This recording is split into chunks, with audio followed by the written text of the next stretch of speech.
Kylie ipinaglaban marriage nila ni Aljur. Ayaw makipaghiwalay.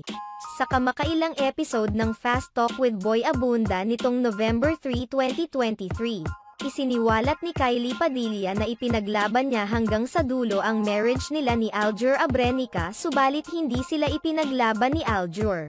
Inilahad din ni Kylie Padilla sa nasabing episode ng programa ni Boy Abunda kung ano ang pinaka-importanteng leksyon na natutunan niya sa naging relasyon nila ng kanyang estranged husband. Medyo cliché but I wish nagtira ako para sa sarili ko. Kasi, I gave my all talaga, pahayag ni Kylie Padilla. Ipinahayag pa ni Kylie Padilla kung paano niya ipinaglaban noon ang kanilang marriage ni Aljur Abrenica sa kabila ng pagsubok na pinagdadaanan nila bilang mag-asawa. Hindi umano siya bumitaw sa kabila ng paghihirap niya sa kanilang relasyon dahil ayaw niyang magkaroon ng broken family na katulad niya ang kanyang mga anak. For a time, sa relationship namin, there was a point in my life na, dadaanan niyo talaga. As people in relationship will go through struggles, mayroon talaga. Kasama talaga yon. But because I made the promise of marriage even if sabi ko sa sarili ko, okay if I'm unhappy now and magiging ganito na ang setup namin, ipaglalaban ko pa rin para sa mga anak ko. Inubos ko, nauwi din sa hiwalayan. Galing ako sa broken family.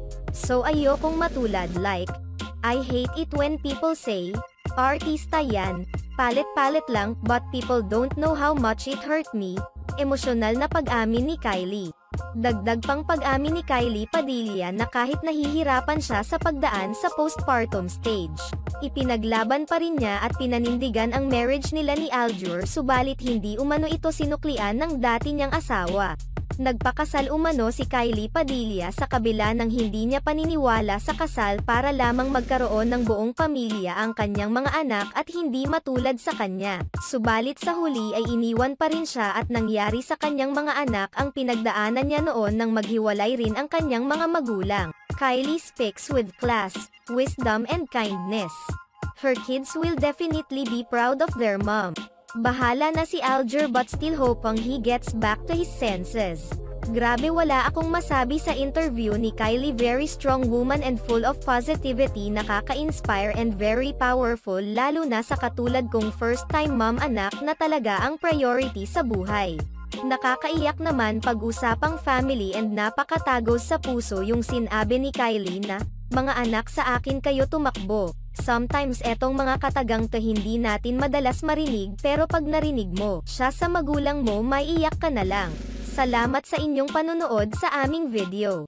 Maaaring mag-subscribe sa aming channel o i-follow ang aming Facebook page para updated kayo sa mga latest news. Ilagay ang iyong komento sa ibaba at atin yang babasahin sa next video.